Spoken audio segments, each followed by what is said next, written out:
in fifth grade, right? So by the time we got to fifth grade, we were in a section called the upstairs. So it was like K through 4 were all downstairs, and then because there's only one class per grade, and then we went upstairs. Fifth through eighth were all on the second floor. Now, at this point, we start trying to get a little taste of middle school at this point, so we start going from class to class, or we switch teachers at some point during the day. Now, this one teacher, I'll never forget her. I'm probably not going to, I don't care. I'm going to say her name to this day. Her name was Miss Jarris. Anybody who went to Our Lady of Peace with me knows this lady's name. The kids at that school were mostly black. Was a few white kids sprinkled in, right? So all of the kids in my grade especially were little black boys. She made it her business to get, she even said this to us out loud in class. She said, I'm going to make it my business to make sure each and every one of you boys get expelled one by one. She said she made it her business to do that, right? So at one point, something happens, and to this day, I think it was something somebody made up. Maybe she did it herself. She said she found it was a poorly written note, like a toddler had wrote it, with a whole bunch of different curse words and stuff like that on it. It wasn't even like, we never even got to see it. It was just, the paper was just held up. And basically it said that, she said that it was somebody in our grade that did it. So she separated us from all the female kids in that class, and they were for maybe a week or so. She put them in one classroom with another teacher, and we just had where we were. To the point where I think maybe a day or two after all this happened, she said, I'm determined to get each and every one of you kicked out. She said it again, and she said, I dare want any of your parents to say something to me about it, because I'm going to get each and every one of you kicked out of here. She kept repeating it over and over. She wanted us gone. Bunch of little black boys.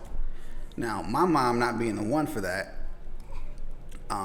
we had a big parent-teacher conference or whatever with all of the fifth grade boys and all of the teachers, but she was the main one who got to talk. And at the end, my mom she never said, I dare your parents to say anything, but I told my mom that she said this, and my mom, she took that personally. She didn't say it particularly to me, she said it to all of us, but my mom didn't like that. Right. My mom cornered this woman in a room, locked the door, and had another mom watching the door. My mother basically let her have it. She said, if you ever say can I cuss on this show? Yeah.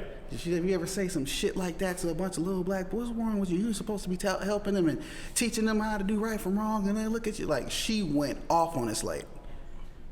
She was literally trying to get us thrown out of it. I have no idea why. I don't think at that age, especially at that school, which was so strict, I don't think we were bad or anything. I mean, kids are going to be kids. They're going to do what they're going to do. I'm a martial arts instructor. Every now and again, like I volunteer from my master instructor to teach, and kids are going to act out. They're just going to do what they're going to do. You just have to be able to be mature enough to handle that. But for any of the white students, like two white little girls that were in our class, they didn't get treated like that. I even noticed that some of the kids who were more fair-skinned that happened to be black were treated a little bit differently. Right. So that was one of my earliest instances of dealing with that, and I didn't realize what exactly was going on to maybe 2 or 3 years ago when I talked to my best friend. His name was Marcus. He was in that same grade, that same school with me, and his father. And I was talking to his father. His father knew more about the situation than I did, and when he explained it to me fully, I got it. Yeah. I didn't know it was racism at the time. Right. Because yet again, like a couple episodes ago, I did the episode about the talk, and like I was like 11 or 12 when I got that conversation with my mom, making my brother like 9 or 10. But like we're not programmed for it. But like Cajun has been saying on Facebook, like I've been saying on Facebook, like you've been saying on Facebook, if you can't handle being around people of color, you shouldn't be in these positions to where you're around them. You shouldn't be a teacher. You shouldn't be a police officer. You shouldn't be a doctor. You shouldn't be a nurse. You shouldn't be a firefighter. You shouldn't be a person that has to deal with black people if you can't handle dealing with black people. And too many of these people get these jobs, they're in these positions, they're given this, to be blunt, this power over us that we don't have, because as a fifth grader, you're not allowed to say anything to that teacher. Even though that teacher is inherently wrong, if you speak up, then you're proving that teacher right. And you're just a badass trying to act out in the class and you get in trouble for it, knowing damn well you didn't actually do anything. Now what's funny to me though is, as much as like I appreciate the video for what it was, there was that viral video going out a few years ago with the white kid with long hair flipping out on the teacher because of what they were teaching, because they were teaching stuff wrong. If that was one of us, that video wouldn't have been viral for us walking out of class and having no ramifications. That video would have been viral because it would have been an example of what not to do in school.